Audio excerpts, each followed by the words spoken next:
नमस्कार दोस्तों, आप लोगों का बहुत बहुत स्वागत है मेरे यूट्यूब चैनल क्रिकेट अलर्ट पर। और अभी पिछले वीडियो में हम लोगों ने बात की थी कि इंडिया पिछले जो तीसरा टेस्ट मैच हुआ है इंडिया इंग्लैंड के बीच में, उसके हार के कारणों पे हम लोगों ने बात की। अब थोड़ा सा ये बात कर लेते हैं कि जो मैं अपने पिछले वीडियोस में भी बोलता रहा हूँ कि टीम मैनेजमेंट जो है इसकी में क्या थोड़ी सी कमियां हैं जो बार बार टीम इंडिया हार रही है। दोस्तों देखिए, जब इससे पहले राहुल द्रविड़ और रोहित शर्मा की राहुल द्रविड़ कोच थे, रोहित शर्मा कैप्टन थे, ये टीम मैनेजमेंट चल रही थी। उस टीम मैनेजमेंट ने आपको 2023 वर्ल्ड कप फाइनल में पहुंचाया। टेस्ट मैचों में भी इंडिया 2 बार वर्ल्ड टेस्ट चैंपियनशिप के फाइनल में गई, जीत नहीं पाई, वो एक अलग बात है। आप फाइनल में नहीं जीत पाए, बट आप फाइनल में दोनों बार गए। अब यहाँ पे 2024 में कोलकाता नाइट राइडर्स आईपीएल जीतती है और सडनली पता नहीं कौन एक आईपीएल जीते हुए कोच को, जबकि वो कोच भी नहीं थे, मेंटर थे वो, गौतम गंभीर, उनको मतलब लाया जाता है और सारी पावर्स उनको दे दी जाती हैं। और उस कैप्टन को इग्नोर करके, जो कैप्टन अभी अभी आपको T20 वर्ल्ड कप जिता के लाया है, जो उसने अभी आपको ओडीआई वर्ल्ड कप का फाइनल खिलाया है, वो भी मतलब 2023 के वनडे वर्ल्ड कप में इंडिया का जो परफॉर्मेंस था, मतलब मुझे नहीं लगता है कि इंडिया 2011 और 1983 वर्ल्ड कप जीता है, लेकिन इतना फ्लॉलेस परफॉर्मेंस किसी भी एडिशन में नहीं रहा है इंडिया का जितना 2023 वर्ल्ड कप में था। उसमें रोहित शर्मा भी अच्छा खेले, विराट कोहली भी ज़बरदस्त खेले, सारा रिकॉर्ड तोड़ दिए। उसमें श्रेयस अय्यर, केएल राहुल, आपके मोहम्मद शमी, जसप्रीत बुमराह, सब अच्छा खेले थे। फिर पता ये किसकी सोच थी कि ऐसे एक कैप्टन और को आप बिल्कुल इग्नोर करके, और सारी पावर, सारी डिसीजन मेकिंग, फाइनल अथॉरिटी आपने एक ऐसे आदमी को दे दी जिसका यही नहीं पता है कि यार ये कोच अभी है, मतलब इनके पास बेसिक क्वालिफिकेशन जो एक कोच की होती है वो है भी कि नहीं, ये नहीं पता है किसी को। अब उसके बाद से क्या होता है, उसके बाद से आप श्रीलंका में जाते हो, T20 सीरीज जीत जाते हो, चलो ठीक है। वनडे सीरीज आप हार जाते हो 2-0 से, ठीक है। उसके बाद आती है बांग्लादेश, आप बांग्लादेश को 2-0 से हरा देते हो। फिर न्यूजीलैंड आती है, न्यूजीलैंड को आपको आप ही के घर में हिस्ट्री बनाते हुए जब 3-0 से आपका सफाया कर देती है। मतलब ये इंडिया ने जब से क्रिकेट खेलना शुरू किया है, जब इंडिया कभी मिनोज हुआ करती थी तब भी ये चीज़ नहीं हुई है इंडिया के साथ कि कोई घर में आके आपको 3 टेस्ट मैचों की सीरीज़ में क्लीन स्वीप कर दे। 2 टेस्ट मैचों की सीरीज़ में एक बार क्लीन स्वीप हुई है इंडिया 2000 में, जब सचिन तेंदुलकर कैप्टन थे। उसी सीरीज़ के बाद सचिन तेंदुलकर ने कैप्टनसी छोड़ दी थी। 3-0 से आप क्लीन स्वीप हो जाते हो। उसके बाद फिर आप जाते हो ऑस्ट्रेलिया आपको 3-1 से हरा देती है, जबकि आप पहला टेस्ट मैच जीते थे। फिर अभी इंग्लैंड गए हो, इंग्लैंड से आपने पहला टेस्ट मैच हारे, दूसरा टेस्ट मैच जीते, अभी तीसरा टेस्ट मैच फिर से आप हारे हो। तो गौतम गंभीर की कोचिंग में इंडिया टोटल 13 टेस्ट मैच खेल चुका है, उसमें से 1 ड्रॉ हुआ है, 4 टेस्ट मैच आप जीते हो जिसमें 2 बांग्लादेश वाले हैं इंक्लूडेड, 1 ऑस्ट्रेलिया में जीते हो, 1 इंग्लैंड में जीते हो आप, और 8 टेस्ट मैचेस आप हार चुके हो। 3 आप न्यूजीलैंड के साथ, उसके बाद 3 ऑस्ट्रेलिया के साथ, और 2 अभी इंग्लैंड में आप हार चुके हो। तो ये अभी तक का इनका रिपोर्ट कार्ड है। अब प्रॉब्लम क्या है, प्रॉब्लम सबसे बड़ी बात यह है ना कि कुछ अजीबोगरीब डिसीज़न कि आप हर्षित राणा को लेकर आते हो पहले टेस्ट मैच में, वो ऑस्ट्रेलियन टूर पे, वहाँ पे उनको पहला टेस्ट मैच खिला देते हो, वो जीत जाते हो। आप बुमराह की ब्रिलियंस थी, आप जीत गए, उसमें यशस्वी जायसवाल का भी ब्रिलियंस था, विराट कोहली ने भी सेंचुरी बनाई थी, तो ठीक है। वहाँ पे कौन सा बॉलर सबसे फिट बैठता था, वहाँ पे बनता था आकाशदीप का खेलना। लेकिन आप सब कुछ अपने एक्सक्यूज़ क्या दिया कि हर्षित राणा बैटिंग कर लेता है। हर्षित राणा को आप बैटिंग के बेसिस पे आप टीम में डालोगे। उसके बाद से भाई लास्ट 5 ईयर्स से आपका best spinner across the format वो है कुलदीप यादव। अब इससे पहले अश्विन और जडेजा खेलते थे। अश्विन और जडेजा सिर्फ इसलिए खेलते थे कुलदीप यादव से पहले क्योंकि वो लोग बैटिंग कर लेते हैं। नहीं तो अगर आप स्पिन क्राफ्ट की बात करो तो सबसे बेस्ट स्पिनर आपका बनता है कुलदीप यादव। और वो पिछले 7-8 साल से आपके सर्किट में है और कुल मिला के 12-13 टेस्ट मैच खेला है और 12-13 टेस्ट मैचेस में उसका 4 विकेट पर मैच से ज़्यादा का एवरेज है। वो उसका पर टेस्ट मैच 4 विकेट से ज़्यादा का उसका एवरेज है। तो यार आप उसको एक मतलब वो कब खेलेगा भाई। यहाँ पे अभी आपने वॉशिंगटन सुंदर को ले आया आप। वॉशिंगटन सुंदर मुझे नहीं पता कि चलो ठीक है इस मैच में उन्होंने विकेट्स ली हैं, वो यहाँ पे भी आप बैटिंग के लिए ले आए। यार वॉशिंगटन सुंदर आपको तब विकेट देंगे लेकर के देंगे जब कंडीशंस होंगी। कुलदीप यादव जब कंडीशन नहीं होंगी, रिस्ट स्पिनर वहाँ पे भी विकेट लेता है यार जहाँ पे बिल्कुल फ्लैट कंडीशन हो, क्योंकि वो बॉल को दोनों तरफ स्पिन कराता है। उसके पास एक वेरिएशन होती है गूगली। अब दूसरा ये एक रविंद्र जडेजा खेल रहे हैं। मुझे ये नहीं समझ में आ रहा कि अक्षर पटेल क्यों नहीं है इस टीम में। मतलब ऐसा क्या गलत किया। अक्षर पटेल को जब खिलाया गया है उसने with the bat with the ball तब आपको परफॉर्म करके दिया है उसने। वो आपके मतलब 15-16 आप जो भी उठा के ले गए हो, 16, 17, 18 जितने भी, उसमें भी उसकी जगह नहीं बनती है क्या।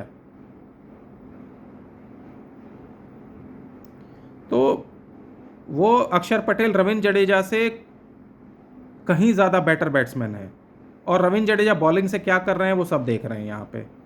अगर आपको सिर्फ एज अ बैट्समैन खिलाना है तो अक्षर पटेल ज़्यादा बढ़िया ऑप्शन नहीं रहेगा नंबर 6 पे अगर आपको बैट्समैन चाहिए तो। मुझे याद नहीं आती रविंद्र जडेजा, मतलब मैं उनको पिछले 16-17 साल से क्रिकेट खेलते हुए देख रहा हूँ, ऑलमोस्ट 16 साल से। 2009 में उनका डेब्यू हुआ था। मुझे विद द बैट उनकी कोई भी मैच विनिंग परफॉर्मेंस याद नहीं है। हाँ ठीक है, फाइट उन्होंने तो 2019 वर्ल्ड कप में उनकी फाइटिंग परफॉर्मेंस थी भाई। मैच आप फिनिश नहीं कर पाए थे, वो आपकी विनिंग परफॉर्मेंस नहीं थी। यहाँ पे भी आपने फाइट, कह रहे हैं लोग फाइट किए। मैं मानता हूँ कि आपके पास एक अपॉर्चुनिटी थी, आपने उसको वेस्ट कर दिया है। मतलब यार 1.5 के रन रेट से आप रन बनाओगे तो आप कहाँ से जीतोगे। तो यहाँ पे भी आप जिता तो पाए नहीं हो भाई। यार ठीक है, आप इंडियन कंडीशंस में आप सेंचुरी बना लो, 50 बना लो, वो सब ठीक है। तो ये एक कुछ चीज़ें हैं तो जहाँ पे इतने इश्यूज होंगे। और प्लस अभी रोहित शर्मा ने आपको चैंपियंस ट्रॉफी जिताई है अभी। अब कुछ लोग इसका क्रेडिट गंभीर को दे देंगे, लेकिन भाई वो रोहित शर्मा की टीम थी। मुझे लगता है कि यहाँ पे रोहित शर्मा ही, क्योंकि रोहित शर्मा अगर टीम के तब वो, मुझे लगता है तभी उनको हटाया गया है। क्योंकि अगर रोहित शर्मा रहते तो भाई रोहित शर्मा अपनी करते, वो नहीं सुनते किसी की, तो इसलिए भाई उनको हटा दिया गया। अब यहाँ पे आप पहला टेस्ट मैच हारे तो भाई खूब शोर शराबा हुआ ये वो। दूसरा टेस्ट मैच जीत गए आप तो सारा बात क्रिटिसिज्म ख़त्म कि हाँ भाई ठीक है, यही सोच ठीक है। ऐसा नहीं होता भाई। आप टेस्ट मैच हारने जीतने के कई मल्टीपल फैक्टर होते हैं। दूसरा टेस्ट मैच आप इसलिए जीते क्योंकि एक बैट्समैन की लाइफ टाइम परफॉर्मेंस आ गई थी, शुभमन गिल के। भाई 400 रन कोई भी बैट्समैन एक मैच में रोज रोज नहीं बनाता है। मतलब एक बॉलर 10 विकेट ले जाए, दूसरा बॉलर आपका 7 विकेट ले जाए, ये कितनी बार होता है भाई। तो इस तरह की ये 3 लोगों की इंडिविजुअल परफॉर्मेंस के बेसिस पे आप जीत गए वो टेस्ट मैच। तो इसका मतलब ये नहीं कि आपकी सिलेक्शन या जो आपकी जो थिंकिंग है कि आप 8 नंबर पे बजाय कि एक प्योर बॉलर रखने के आप 30-40 रन ढूंढने के लिए चले जाते हो। आपकी जो बॉलिंग की जो आपका जो शार्पनेस है वो कम हो जाती है। तो कोई एक मैच जीत जाने से इस मैनेजमेंट की सोच नहीं सही हो जाती है। और वो बार बार समझ में आ रहा है कि भाई आपकी कहीं ना कहीं सोच में मसला है, सोच में आपके इशू है। मतलब साई सुदर्शन को आप टीम में लेके गए। अभी गंभीर साहब ने अपने अश्विन के साथ एक इंटरव्यू में बोला था, जब अश्विन के इंटरव्यू पे गए थे, बोले कि यार जो हमारी टेस्ट टीम बननी चाहिए वो फर्स्ट क्लास के रिकॉर्ड पे बननी चाहिए। जो हमारी वनडे टीम जो है वो विजय हजारे और ओडीआई जो डोमेस्टिक होता है हमारा टूर्नामेंट उसके ऊपर बननी चाहिए, और T20 की टीम आईपीएल पे बननी चाहिए। अच्छा, साई सुदर्शन उसका फर्स्ट क्लास में एवरेज 38 का है, किस बेसिस पे आपने उसको इंक्लूड कर दिया टीम में? और सरफराज खान क्यों बाहर बैठा हुआ है? अभिमन्यु ईश्वरन को आप पिछले 3 टूर से ले जा रहे हो, उसका डेब्यू क्यों नहीं हुआ है? करुण नायर को आपने खिला दिया है, चलो ठीक है, करुण नायर को आप खिला दो भाई, एक्सपीरियंस है उसके पास। अभिमन्यु ईश्वरन की क्या गलती है भाई? वो कब खेलेगा? और कोई अभिमन्यु ईश्वरन के लिए बात भी नहीं करता है। तो अभिमन्यु ईश्वरन बड़े आराम से 1 डाउन खेल सकता है। वो तो यार फर्स्ट क्लास ही खेलता है, रेड बॉल क्रिकेट ही खेलता है, ना आईपीएल खेलता है, और मुझे नहीं पता कि पता नहीं फर्स्ट वो लिस्ट ए क्रिकेट खेलता है कि नहीं अभी फिलहाल। लेकिन साई सुदर्शन को आपने पहले खिला दिया, वहां पे अभिमन्यु ईश्वरन नहीं खेल सकता था। तो ये सारी चीज़ें हैं, इन सबको देखना पड़ेगा। तो भैया देखो, अगर ये इस तरह से चीज़ें चलती रहेंगी, दूसरा अब थोड़ा सा ये भी बात कर लेते हैं कि भाई ये कुछ चीज़ें, ऋषभ, आप प्रेस कॉन्फ्रेंस में जाते हो, रिपोर्टर आपसे सीधे सीधे सवाल पूछता है कि भाई ऋषभ पंत ने पहले टेस्ट मैच में 2 सेंचुरीज मारी थी, सवाल हुआ कि भाई उस पर आपका क्या कहना है? आप पता नहीं क्या आपने उल्टा सीधा जवाब दे दिया। मतलब आप कहते हो कि मीडिया बातें बनाता है, यार आप मीडिया को खुद ही टॉपिक दे देते हो बातें बनाने के लिए। अब तो लोग पूछेंगे ना कि भाई ऋषभ पंत से कोई दिक्कत है क्या गौतम गंभीर को? फिर पता नहीं कहाँ से पुरानी पुरानी बातें आ रही हैं कि भाई आप नहीं चाहते थे उनको डोमेस्टिक टीम में जब आप दिल्ली के कैप्टन हुआ करते थे। तो यहाँ पे भी मुझे लग रहा है कि शुभमन गिल ने शायद प्रेस कॉन्फ्रेंस में उनका नाम लिया है ऋषभ पंत का। मैंने प्रेस कॉन्फ्रेंस सुनी नहीं है, लेकिन फिर भाई एक खिलाड़ी का प्रेज और एक खिलाड़ी का को आपसे पूछा जा रहा है, तो आप बिल्कुल ऐसे अजीब सा कि भाई your question is not right. अरे यार सिंपल एक सेंटेंस का जवाब था कि हाँ ठीक है भाई, बहुत बढ़िया, ब्रिलियंट किया, बात आई गई हो जाती। लेकिन ज़बरदस्ती का टॉपिक आपने दे दिया। अब लोग सोच रहे होंगे कि भाई ऋषभ पंत के साथ कोई इशू है क्या? और मैं सही बताऊं, अगर देखो शुभमन गिल ठीक है, वो मैं सोचता हूं कि भाई वो अच्छा करें, लेकिन जो असल हकदार कैप्टनसी का था, अगर जसप्रीत बुमराह कैप्टन नहीं बनना चाहते थे तो या तो आपको केएल राहुल को कैप्टन बनाना था क्योंकि उसके पास एक्सपीरियंस है, ठीक है, और बाकी जो प्लेयर है थोड़ी रेस्पेक्ट भी करते हैं उसकी। और मान लो अगर आपको यंग के पास जाना था तो जो बेस्ट कैंडिडेट था, जिसका हक बनता था, वो था ऋषभ पंत। ऋषभ पंत का हक बनता था क्योंकि इस सीरीज से पहले शुभमन गिल की प्लेस के ऊपर ही क्वेश्चन मार्क थे।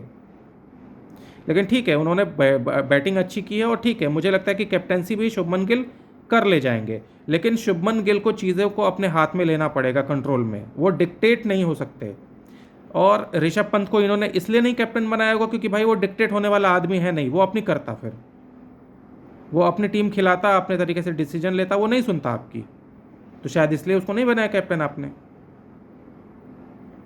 शुभमन गिल अभी यंग है, उसकी प्लेस पे ही सवाल थे, तो भाई आपने बना दिया उसको। शुभमन गिल टॉस में आके कहते कि हाँ हम कुलदीप यादव को खिलाना चाहते थे लेकिन हमें बैटिंग भी चाहिए।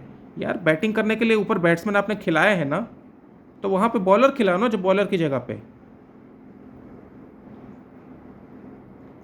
तो ये सारे इश्यूज ना आपको एड्रेस करना पड़ेगा, नहीं तो ना ये रिजल्ट होगा नहीं। फिर आप एक आध टेस्ट जीत जाओगे, फिर सब खुश हो जाएंगे, और फिर आप 2-3 टेस्ट में हार जाओगे, फिर हल्ला मचेगा। तो ये जो सिचुएशन है ये ठीक नहीं है। बाकी आप लोगों का इस बारे में क्या ख्याल है, कमेंट करके ज़रूर बताइएगा, और मेरे चैनल को लाइक करिए, शेयर करिए, सब्सक्राइब करिए। बहुत बहुत धन्यवाद।